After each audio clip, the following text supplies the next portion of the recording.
Thank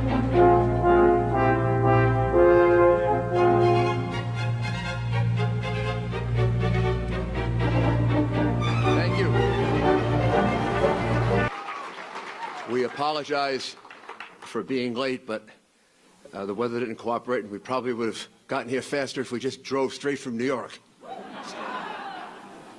I've come to Gettysburg often. Usually I drive here because the roads are so historic, whether you come from Washington or you come from New York. But you can't come to Gettysburg and not realize that you're in hallowed ground, very special place, sanctified by the blood of so many Americans, divided or since, all believing in their cause.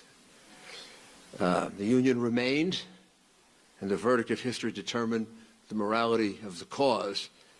It took a long time to heal the wounds and right the wrongs of slavery.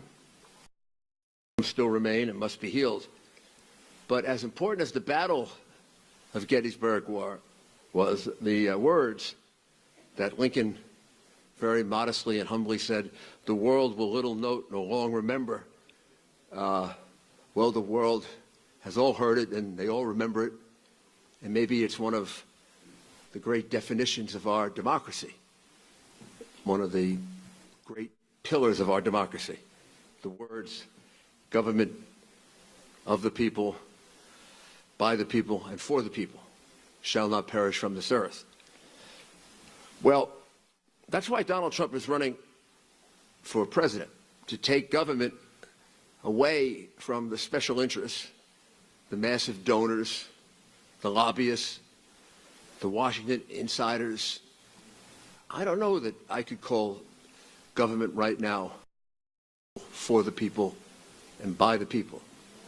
I think it's government of the lobbyists, the permanent politicians, forever, 30 years, 40 years, the big, gigantic, multinational corporations, and the unions that can donate enormous amounts of money.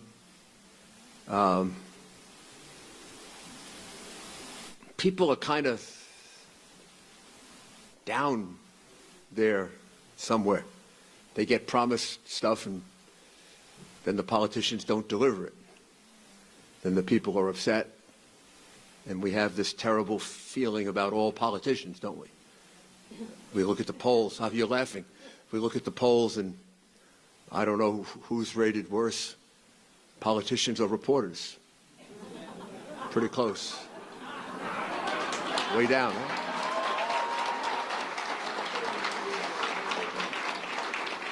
huh? And that's why Donald Trump began this journey a long time ago, and with a little chance of winning.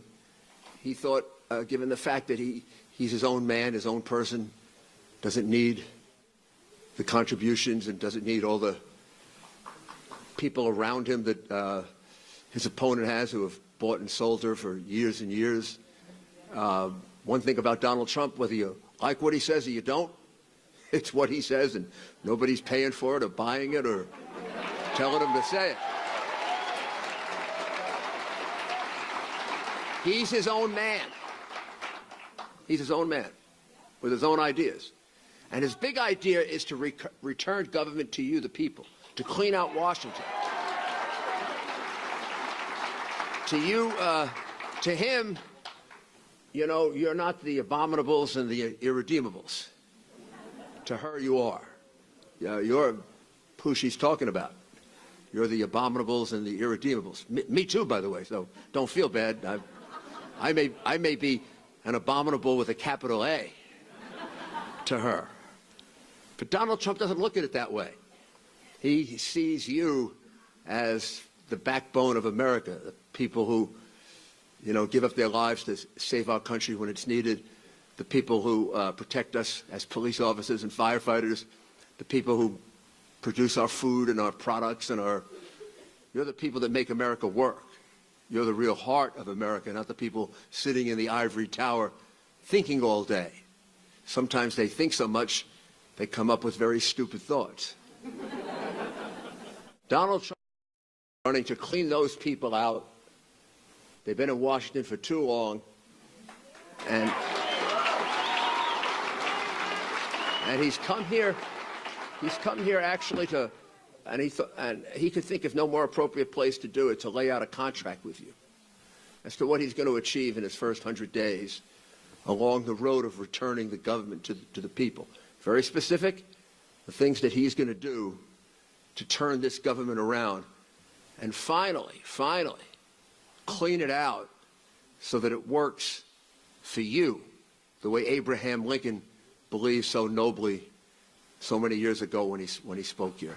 So thank you very much.